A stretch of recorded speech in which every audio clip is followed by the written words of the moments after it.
चलत भगत बल धीरज थोड़ी। चलते हुए जब मन में सोच ऐसा आ रहा है, विचार आ रहा है, तो धीरज भी खो रहे हैं। जो हृदयवासी होते, जो हृदय के प्रेमी होते हैं, जिनमें करुणा विद्यमान रहती है, वो गलत चीज़ को ज़्यादा बर्दाश्त नहीं कर सकते, और उसके प्रति जो उसका सबसे बड़ा प्रेमी हो। ठीक है, आगे क्या कह रहे हैं? जब समुझत रघुनाथ स्वभाव, फिर वो ध्यान देते हैं भरत कि हमारे राम का यानी हमारे प्रभु का ऐसा स्वभाव नहीं है, उनका स्वभाव अलग है, उनका नेचर ही अलग है। फिर क्या होता है? तब पत परत उताइल पाऊ, तब उनके पैर रास्ते में बड़ी तेजी चलने लगते हैं। जब उनको ये लगता है कि मेरे भैया तो ऐसे हैं नहीं हो सकते, तो मन की सारी शंकाएं मिट जाती, उनके पैर तीव्रता से उनकी ओर बढ़ने लगते हैं। भरत दशा ते अवसर कैसी, उस समय भरत की दशा जो थी वो ऐसी थी जैसे विरह में अग्नि लगी हो, जैसे जलबिन मीन हो, व्याकुलता से भरा हुआ। ठीक है, और जल प्रवाह जल अलिगति जैसी। अब यहाँ दिया गया भरत की दशा कैसी थी, वो मैंने बता दिया अपनी तरफ से, यहाँ भी दिया गया।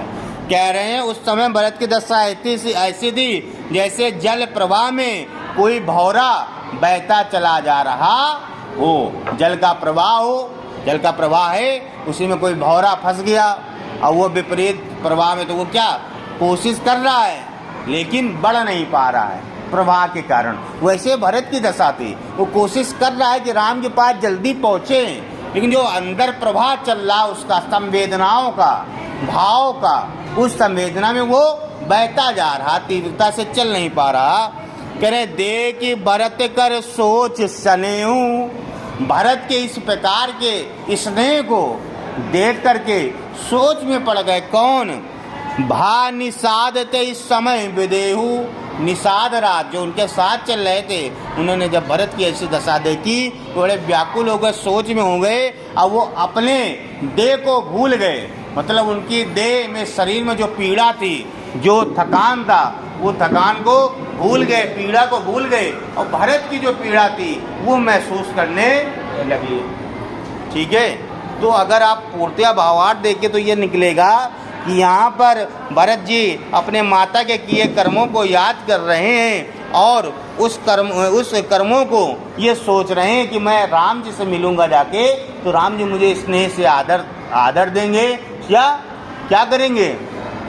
हाँ, या कुछ गलत बात कहेंगे, कुबाग कही तो कुछ गलत कहेंगे, या सम्मान देंगे, जो भी दें, मैं तो उनका सेवक हूँ, मेरी जगह कहाँ है? उनके चरणों में ही है। तो वही कह रहे हैं कि मैं तो उनका सेवक हूँ, मेरी जगह तो उनके चरणों में ही है, और वह मेरे स्वामी हैं, उनमें कोई दोष नहीं हो सकता, दोष सिर्फ सेवक में ही होता है। ऐसा विचार करके वो कह रहे हैं चातक और मछली दो ऐसे जीव हैं संसार में जो डेली नवीन प्रवृत्ति करते हैं, क्योंकि एक प्रेम के लिए और एक नाम के लिए इस जगत में प्रसिद्ध है। और आगे कह रहे हैं कि इस प्रकार के अपने मन में अपने माता के क्रियाकलापों को गुनते हुए उनके पग और शरीर शिथिल हो गया है, जो आगे नहीं बढ़ रहा है।